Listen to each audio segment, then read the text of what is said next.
Well, Gary, another win for our boys on Saturday over Essendon at Frankston, which is obviously extremely pleasing. But I suppose what was the best aspect about the win was the different way in which we had to do it this week. It was a real grind and a scrap at times, but our boys toughed it out in the conditions and prevailed well in the end.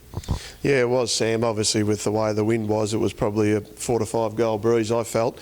And then, of course, just to make things even that little bit more complicated was obviously the wet rain that came in after half time. So you could probably say it was a bit of natural and a bit of unnatural, because the unnatural is that you got to defend and play a slightly different game, but then with the breeze you can play a little bit more natural because of obviously the advantage. So overall I was really pleased. It's another away win, and they're really super important because of the way our season tends to shape with the evenness. But also too, when you think about Brody Mychek copped a little bit of a knock, so he was off for the last 3 quarters, even though he's fine. And I reckon when you lose your best player and then to be able to cover, I think it's even more pleasing. And Essendon are a very good side. They only just lost to Sandy at home in round 1, had a good win against Collingwood, and then against Werribee. If not for inaccurate kicking, they could have done a little bit more damage on the scoreboard. And certainly with our, I guess, previous form against them, there's always been some tight games. So all in all, it was a really good result. Did you have to simplify things much from a tactics or game plan point of view when conditions like that prevail? I mean, obviously the way we defend becomes pretty important against such a significant breeze, and once again, the way that unit stepped up to the plate, particularly in that third quarter, was very impressive.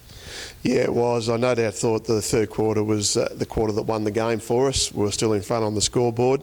We had to do a couple of things tactically a little bit different with just putting an extra behind the ball, but they certainly did that as well. And then when we did it, they equalised, so there was probably 7 forwards that they had, / we had 7 defenders, of course. So more so about actually how we played with the breeze and into the breeze, I think. So that wasn't necessarily tactics. It was just about probably adjusting our natural game to then be not as bold and brave with that ball movement as we have been thus far this year. So it was a little bit more about playing percentages to a degree. And again, overall, I think we were able to adapt to that. And look, we're always going to find it tough in those conditions because it was very slippery, and sometimes the ball certainly in distance-wise went a lot further than you think it normally would. But overall, I thought it was a really brave effort. We stepped up when I thought the game was on the line about halfway through the third quarter.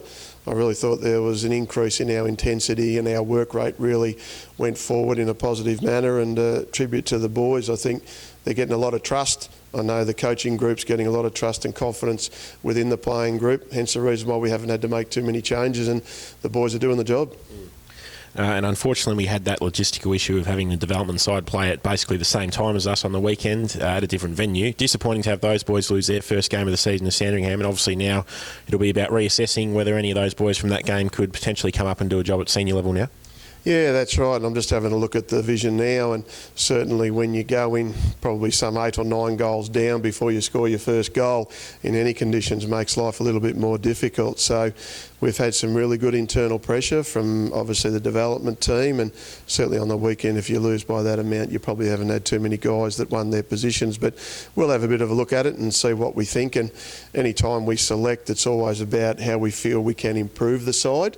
And I think when we look at each particular line, whether it's defensive, mid or forward, it's just about can we actually be a little bit better with certain personnel. So you've also got to look at reward, but you've also got to look at saying, well, okay, the group's doing the job so far, and if we can make minimal change, I think that creates much greater chemistry and confidence within one another. And this week's game is against the reigning premiers Footscray, back at home, and another Channel 7 game against an opposition who have historically had our measure, it's fair to say. Do you think a game like this is now coming at the right time for our group? Because if ever there is going to be a yardstick to measure ourselves against at this stage of the season, you'd be hard-pressed to find a better one than the Bulldogs. Yeah, well, we'll just try and look and take a few steps forward again, Sammy. That's all we can do, mate. The opposition will be what the opposition is, and certainly some 5 weeks ago, I think we started on a journey which is about just taking steps in the right direction. We've obviously done some things well, but we haven't done some things well as well, and that makes life even just that little bit more interesting to see how much we can improve. So that's all I'm really looking at. It's a new group. We've got new personnel. We're trying to identify the areas that we do well, and obviously we look at the areas that we don't do so well. So having said all that, we just want to play another good game at home. Well, Gary, appreciate your time on Borough TV. Well done once again on Saturday's result, and all the best against the Dogs in what should be another exciting test. Yeah, good on you, Sammy.